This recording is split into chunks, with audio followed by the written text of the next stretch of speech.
Estamos aqui para dar continuidade à releitura, falando agora no capítulo 3, uma carta que Humberto de Campos psicografou aos filhos, intitulada Aos Meus Filhos. Então, sem mais delongas, vamos dar início à leitura.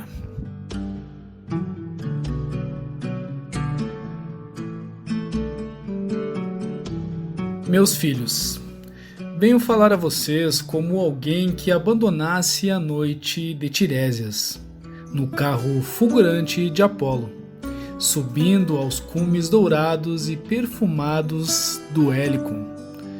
Tudo é harmonia e beleza na companhia dos numes e dos gênios. Mas o pensamento de um cego, em reabrindo os olhos nas rutilâncias da luz, é para os que ficaram lá longe dentro da noite, onde apenas a esperança é uma estrela de luz doce e triste. Não venho da minha casa subterrânea de São João Batista. Aqui Humberto se refere ao cemitério de São João, provavelmente a cidade, sua cidade de origem. Como os mortos que os larápios às vezes fazem regressar aos tormentos da terra, por mal dos seus pecados. Na derradeira morada do meu corpo ficaram os meus olhos enfermos e as minhas disposições orgânicas. Cá estou como se houvesse sorvido um néctar de juventude no banquete dos deuses. Entretanto, meus filhos, levanta-se entre nós um rochedo de mistério e de silêncio. Eu sou eu. Fui o pai de vocês e vocês foram meus filhos. Agora somos irmãos. Nada há de mais belo do que a lei de solidariedade fraterna, delineada pelo Criador na sua glória inacessível. A morte não supriu a minha afetividade e ainda possuo o meu coração de homem, para o qual vocês são as melhores criaturas desse mundo. Dizem que Orfeu, quando tangia as cordas de sua lira, sensibilizava as feras que agrupavam enternecidas para escutá-lo. As árvores vinham de longe, transportadas na sua harmonia. Os rios sustavam o curso nas suas correntes impetuosas, quedando-se para ouvi-lo. Havia deslumbramento na paisagem musicalizada. A morte, meus filhos, cantou para mim tocando o seu alaúde. Todas as minhas convicções deixaram os seus lugares primitivos para sentir a grandeza do seu canto.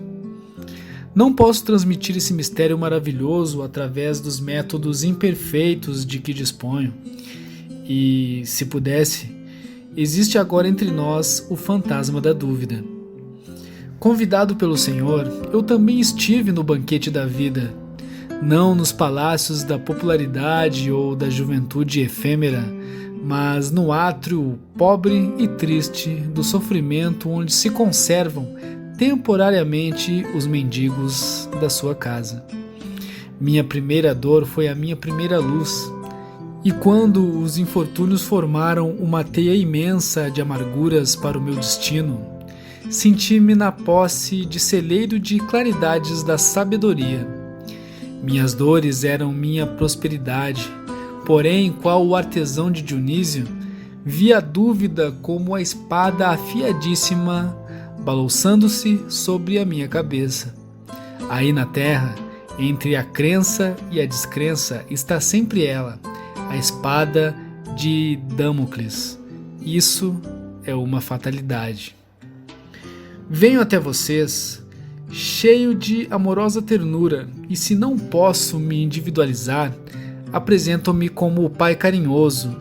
Não podem vocês garantir a impossibilidade da minha sobrevivência. A dúvida entre nós é como a noite. O amor, entretanto, luariza estas sombras. Um morto como eu não pode esperar a certeza ou a negação dos vivos que receberem a sua mensagem, para a qual há de prevalecer o argumento dubitativo, e nem pode exigir outra coisa quem no mundo não procederia de outra forma. Sinto hoje, mais que nunca, a necessidade de me impessoalizar, de ser novamente o filho ignorado de Dona Anica, a boa e santa velhinha que continua sendo para mim a mais santa das mães. Tenho necessidade de me esquecer de mim mesmo. Todavia, antes que se cumpra este meu desejo, volto para falar a vocês paternalmente, como no tempo em que destruía o fosfato do cérebro a fim de adquirir combustível para o estômago. Meus filhos, estou vivendo. Não me veem? Mas olhem o meu coração como ainda está batendo por vocês. Aqui, meus filhos, não me perguntaram se eu havia descido gloriosamente as escadas do Petit Trianon.